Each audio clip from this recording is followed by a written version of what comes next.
Eu sempre gostei do cheiro de pão quente. Tem algo nesse aroma que me traz paz mesmo nos piores dias. Talvez porque, de alguma forma, ele sempre me lembrou de um lar, mesmo quando eu não sabia o que isso significava de verdade. Meu nome é Daniel, tenho 35 anos. Fui adotado ainda bebê, com poucos meses de vida. Nunca conheci meus pais biológicos. Cresci com uma família simples, amorosa e sempre me disseram que fui um presente. Mas, lá no fundo, eu sempre me perguntava de onde tinha vindo, quem eu era antes de ser Daniel. Quando eu era criança, minha mãe adotiva me levava a uma padaria que ficava na esquina da nossa rua, a padaria São Bento. Ela dizia que aquele lugar era especial porque tinha o pão mais honesto da cidade. Eu cresci comendo aquele pão, e mesmo depois que ela faleceu, continuei indo lá. Era como um pedaço do meu passado que resistia ao tempo. A dona da padaria era uma mulher de uns 50 e poucos anos, chamada Dona Lúcia, baixinha, cabelos grisalhos, olhos gentis, sempre me tratava com carinho como se me conhecesse desde sempre. Bom dia, meu filho, dizia ela toda vez que eu entrava, e eu respondia rindo. Bom dia, mãe do pão. A gente ria disso há anos. Era um tipo de piada interna entre nós. Mal sabia eu o quanto essa frase se tornaria verdadeira. Eu morava sozinho num pequeno apartamento no mesmo bairro. Trabalhava como designer gráfico, passava horas em frente ao computador. A padaria era meu refúgio, o lugar onde eu desligava o mundo por uns minutos. Certo dia entrei lá e percebi que algo estava diferente. O balcão estava sendo atendido por um rapaz novo e Dona Lúcia não estava. Perguntei: cadê a chefona? Ele respondeu: ah, ela não está muito bem. Está passando por uns exames. Acho que é coisa séria. Meu coração apertou.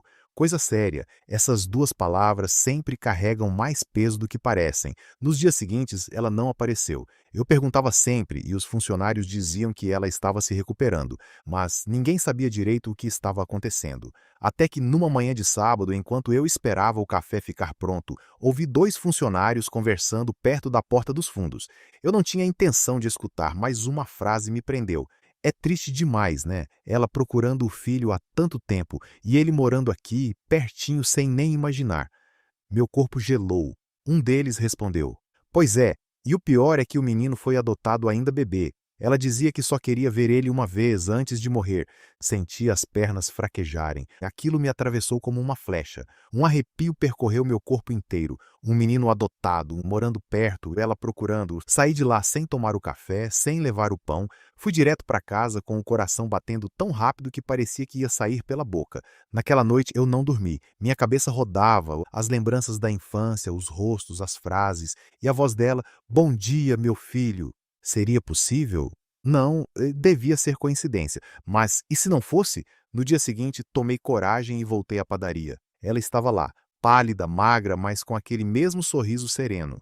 Quando me viu, os olhos dela se encheram d'água. Daniel! Disse com a voz embargada. Eu congelei. Nunca tinha dito meu nome para ela, mas ela sabia, sabia desde o começo. Ficamos em silêncio por alguns segundos, até que perguntei: Dona Lúcia, por acaso, o que a senhora sabe sobre mim?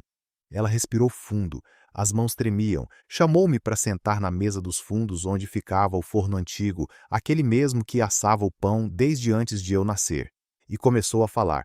Há 35 anos eu era uma mulher muito nova, Daniel, trabalhava aqui nessa mesma padaria e vivia um relacionamento difícil, cheio de problemas. Quando descobri que estava grávida, ele me abandonou. Eu não tinha dinheiro, nem casa própria, nem apoio da família. Meu pai me mandou embora. Então, sem alternativa, dei meu filho para adoção. Foi a coisa mais dolorosa que fiz na vida. Ela respirou fundo e continuou. Mas eu nunca esqueci. Todo ano, no aniversário dele, eu assava um pão especial. Um pão doce com uma cruz de farinha em cima, e guardava o primeiro para mim como se fosse para ele. Meus olhos se encheram de lágrimas. Lembrei de um detalhe absurdo. Desde criança, eu sempre comprava um pão doce com uma cruz em cima. Era o meu preferido. E eu nunca entendi por quê. Parecia familiar. Agora eu sabia o motivo. Você nasceu aqui, Daniel, ela disse, colocando a mão sobre o peito, entre esse forno e aquele balcão. E agora, depois de tantos anos, o destino trouxe você de volta. Eu não conseguia falar. A garganta fechou. As lágrimas caíam sem controle. Tudo fazia sentido. O carinho dela, o jeito como me olhava, as piadas, a comida que parecia feita para mim. A vida tinha dado voltas, mas me trazia de volta para casa. E para ela.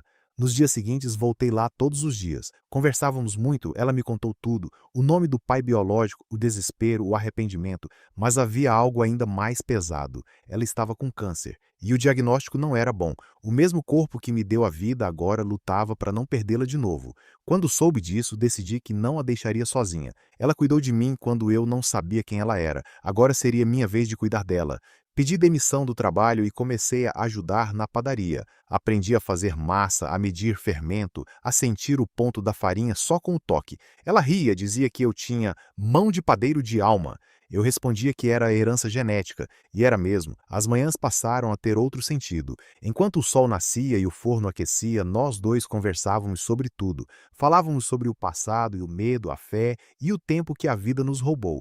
Às vezes ela me olhava em silêncio com os olhos marejados e dizia baixinho: "Você tem o mesmo sorriso do seu pai, mas o coração é o meu." O tratamento dela começou: quimioterapia, exames, idas e vindas ao hospital. Houve dias em que ela não conseguia levantar da cama, e eu ficava lá, sentado ao lado, lendo para ela as receitas de pão que ela mesma havia escrito em um caderno antigo. Ela sorria fraco e dizia: "Esse é o pão da vida, meu filho, o que alimenta a alma." A doença avançava rápido, mas o amor, esse crescia ainda mais. Eu já não via uma dona de padaria, eu via minha mãe. A mulher que me deu a vida me perdeu e ainda assim me encontrou. Em uma manhã fria, cheguei à padaria mais cedo e encontrei a porta entreaberta. Ela estava sentada no balcão, com o caderno aberto e o avental no colo. Sorriu quando me viu. "Hoje eu quis vir antes para ver o sol nascer daqui", disse. Sentei ao lado dela em silêncio. O forno estava aceso. O cheiro de pão quente invadia o ar. Ela me entregou o caderno.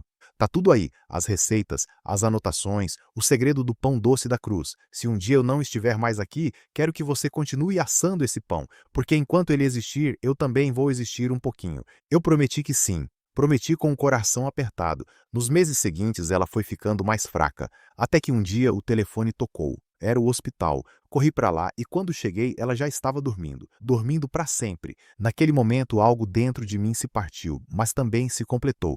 Eu finalmente tinha encontrado minha origem e perdido ao mesmo tempo o pedaço mais bonito dela. O velório foi simples, cheio de flores e cheiro de pão. Os funcionários da padaria, os vizinhos, todos estavam lá.